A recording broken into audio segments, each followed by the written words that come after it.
Plano Diretor Municipal é, se quiser, a carta magna da cidade e do território. Todos os municípios têm que ter um. No fundo é o documento, com força de lei, que regula aquilo que se pode edificar, como é que se pode utilizar o solo, no fundo, que regula o uso do solo de um determinado concelho. Para além disso, determina o funcionamento dos sistemas básicos, dos sistemas urbanos de um território, no caso do Porto, da cidade, porque o Porto é um concelho que corresponde a uma cidade, não tem território rústico, não tem território não urbano, incorporando as determinações de planos de ordem superior, os planos nacionais, os planos regionais, os planos setoriais e os planos especiais. Isto porquê? Porque é a única peça, o único plano que vincula os particulares, ou seja, qualquer particular queira saber como pode usar o solo, o que é que pode construir, o que é que pode fazer, só tem que consultar uma peça que se chama Plano Diretor Municipal e que tem, portanto, de concatenar todas as determinações de ordem superior num só plano coerente, tudo isto alinhado com uma estratégia de desenvolvimento urbano e com uma política e uma visão para o futuro da cidade. No fundo, se quiser, é isso, é a carta magna, é a lei base que regula o funcionamento de um determinado território.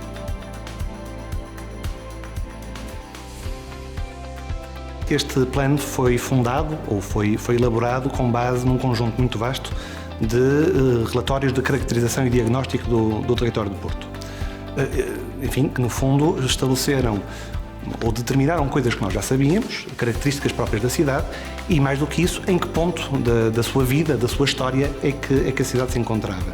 A cidade do Porto começava a ser uma cidade muito consolidada, com valores patrimoniais importantes, uma cidade que pertence ao restrito clube das cidades Património da Humanidade, em todo o caso uma cidade com perda demográfica nos últimos decénios, essa perda foi apenas estancada desde 2017, uma cidade envelhecida, uma cidade com algumas alterações demográficas, mas em todo o caso uma cidade que tem ativos que são fundamentais e estratégicos para o seu desenvolvimento futuro, sendo que o PDM perspectiva o desenvolvimento da cidade num prazo de 10 a 15 anos. Ativos esses que se relacionam, com a universidade, por exemplo, com a sua juventude, com o conhecimento que é gerado na própria cidade, que lhe conferem algumas características importantes e que a posicionam de determinada forma no concerto das cidades médias europeias, se quisermos. E, portanto, os grandes princípios partem desta análise, o que quer dizer que este plano não é um plano de ruptura com os planos que o precederam, é um plano de correção e continuidade dos planos e das opções que já tinham sido tomadas. Não faria sentido, por uma cidade tão consolidada e tão histórica como o Porto, termos de repente uma revolução urbanística, ninguém compreenderia e não é efetivamente esse o estágio de desenvolvimento urbano em que a cidade se encontra. Isto dito, naturalmente, que o plano tem preocupações e prioridades fundamentais e que são novas se o compararmos com os planos que o precedem. Se eu tivesse que dizer a primeira grande novidade e a primeira grande revolução, é uma revolução tranquila, eu diria que é uma revolução verde e azul.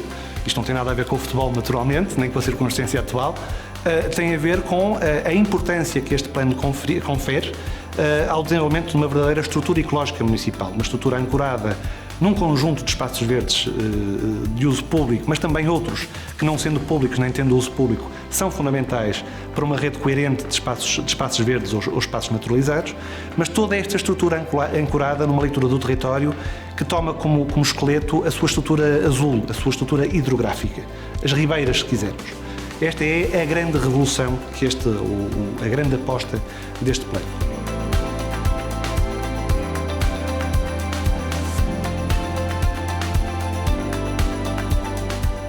No que diz respeito à estrutura ecológica municipal, a grande alteração, desde logo, é basilar. Ao contrário do plano que nos precedeu, a Carta da Estrutura Ecológica Municipal vai fazer parte da Carta do Ordenamento do Território. O que é que isso quer dizer? Quer dizer que deixa de ser um elemento que acompanha o plano e passa a ser um elemento vinculativo do plano. Ou seja, para determinar futuras edificações ou futuros usos de solo, nós vamos ter que consultar não apenas a Carta de Qualificação de Solo, mas também a Estrutura Ecológica Municipal, porque foi determinado nessa Carta que, por exemplo, nas bacias de influência das linhas de água, das ribeiras da cidade do Porto, as condições de impermeabilização do solo são distintas para outras áreas fora dessas áreas de influência. E essa é a primeira grande alteração. é a importância que se dá à estrutura de escoamento natural do território, passando por uma política continuada de destapamento de ribeiras que existem e sempre existiram no município do Porto e que ao longo dos séculos, e foram mesmo séculos, foram sendo progressivamente entubadas e retiradas da vista dos cidadãos. Pois bem, o primeiro tema desta estrutura ecológica municipal é utilizar esta estrutura verde, esta estrutura úmida, como esqueleto de um futuro território para o município do Porto. Sempre agarrado à provisão de áreas verdes, designadamente de áreas verdes de uso público.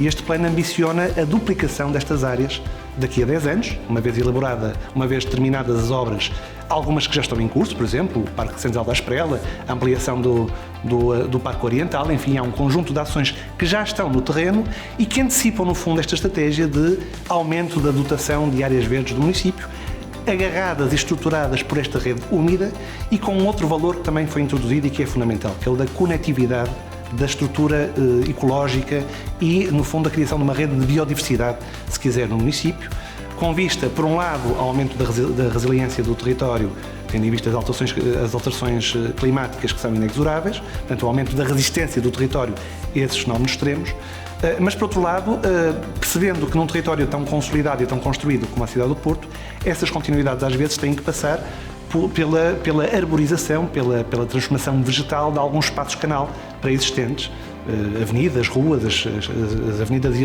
as ruas estruturantes da cidade, para os quais se defende ou se propõe um plano específico de arborização, plano esse que é um plano paralelo ao plano diretor municipal e que já está em elaboração, também já agora com a participação ativa da Universidade do Porto.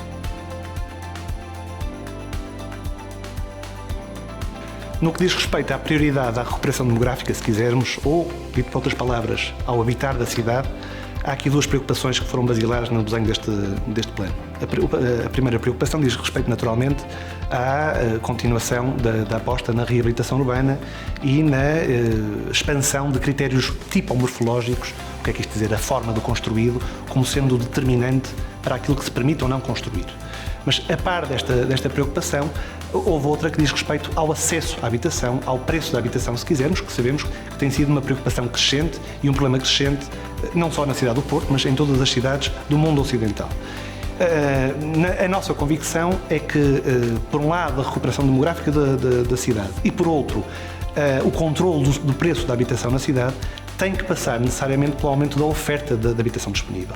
Isso faz-se, do nosso ponto de vista, com uma estratégia de densificação de algumas zonas da cidade, permitindo, por comparação com o anterior plano, maiores densidades construtivas, dessa forma aumentando a possibilidade de oferta de habitação na cidade e dessa forma contribuindo para a mitigação da subida de preços por um lado e para a recuperação de alguma população que o município do Porto foi perdendo ao longo das décadas por outro.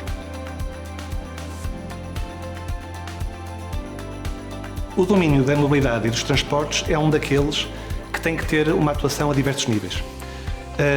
Não se deve pedir ao Plano Diretor Municipal, que é uma peça estrutural com uma grande inércia, é difícil de mudar e de rever um Plano Diretor Municipal, que seja o Diretor Municipal a determinar, por exemplo, quantos autocarros e quais as linhas de autocarro vamos ter na cidade do Porto. Não é isso que se pede. O que se pede a um Plano Diretor Municipal é que nele seja inscrita aquela matéria que é absolutamente estrutural em cada domínio de atuação. No que à mobilidade diz respeito, este plano foi desenhado com três grandes preocupações. A primeira é, naturalmente, o reforço da oferta de transporte coletivo. Na cidade com os constrangimentos conhecidos, como é o Porto, que tem as ruas com o tamanho que tem, nós temos a convicção de que se queremos mais população, isso não pode ter um reflexo direto na quantidade de automóveis particulares a circular nas ruas da cidade. O segundo grande pilar desta política de mobilidade diz respeito a uma política específica de estacionamento. É esta noção de que só pode existir uma política de mobilidade tendo um pensamento para a imobilidade, para o estacionamento dos automóveis. E aqui há uma inversão de paradigma. Em algumas zonas da cidade, designadamente aquelas que já são servidas por metro, nós vamos deixar de ter parâmetros mínimos de dotação de estacionamento nas obras particulares e vamos passar a ter parâmetros máximos de dotação de estacionamento permitido, precisamente para dissuadir a utilização do automóvel particular nos percursos casa-trabalho e trabalho-casa. E o terceiro grande pilar é um pilar emergente, não existia em 2006, que é a data do Plano Diretor Municipal ainda em vigor, que é a aposta específica nos modos suaves, na pedonalização do centro da cidade e na criação de um conjunto de corredores cicláveis ou utilizáveis por outros modos que não o automóvel. Portanto, resumidamente, é acabar com a tirania do automóvel e devolver o espaço público a outros modos de transporte.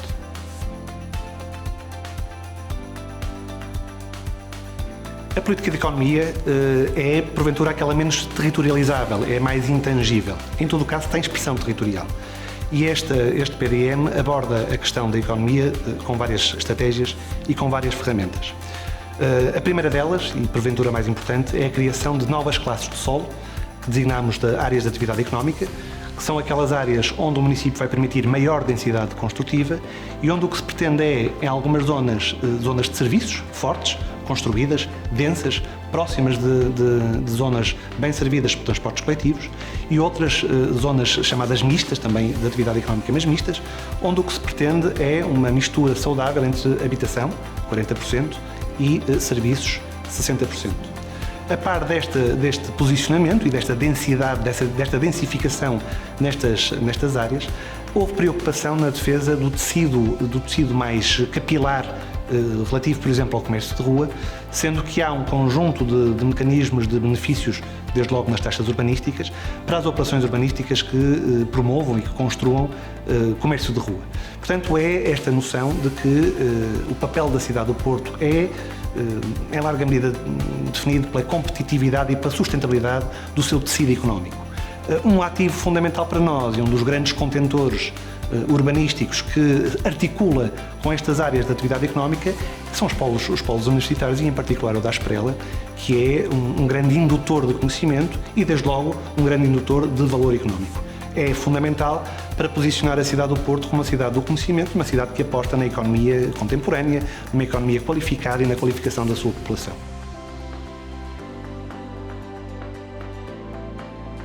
A cidade do Porto é o que é por causa dos valores construídos, dos valores culturais construídos, do seu património, se quisermos. Grande parte da sua competitividade, até económica, depende da sua especificidade.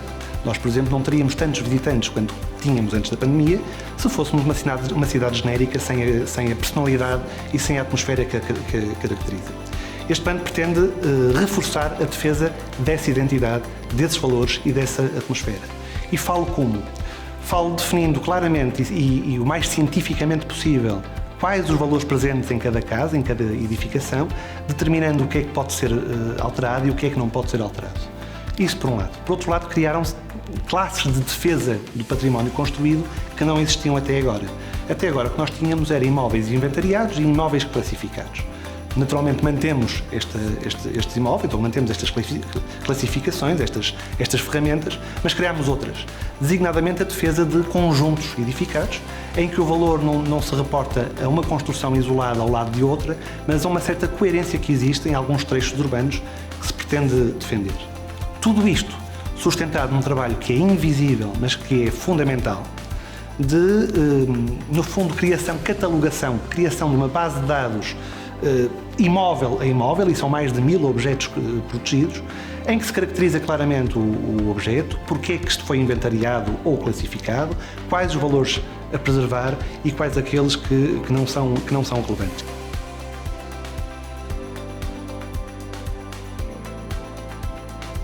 Pela primeira vez nós vamos ter um mecanismo de perequação à escala da cidade, ou seja, de distribuição de encargos e benefícios de forma proporcional e equitativa por todos os proprietários do município. Isso por um lado. Por outro lado, este plano, também por imperativo legal, estabeleceu que todas as ações, ou elenca todas as ações que defende, que propõe, numera-as, quantifica-as e diz quem é o agente responsável pela sua construção. Ou seja, os planos diretores municipais deixaram de ser um mero instrumento mais ou menos especulativo de um futuro mais ou menos longínquo. Todas as ações que são inscritas no plano têm que estar quantificadas e têm que ser compagináveis com o orçamento municipal. No fundo, isto retira alguma especulação e algum sonho aos planos diretores municipais, mas aumenta o seu pragmatismo e a possibilidade e a capacidade de serem efetivamente levados a cabo. Foi isso que fizemos. chegámos a um valor de investimento global que ronda os 900 milhões de euros a 10 anos e depois tivemos que demonstrar que este valor anualizado era compaginável com o orçamento municipal. Portanto, o orçamento municipal cria e abre a possibilidade de regulamentos de taxas urbanísticas específicos e conexos que, no fundo, distribuem as benfeitorias e os encargos de forma equitativa, dessa forma também alimentando um novo fundo, o Fundo Municipal de Sustentabilidade Ambiental e Urbanística, que vai servir precisamente para a execução das próprias opções do plano. Portanto, é um plano que tenta encerrar em si mesmo a capacidade de ser realizado.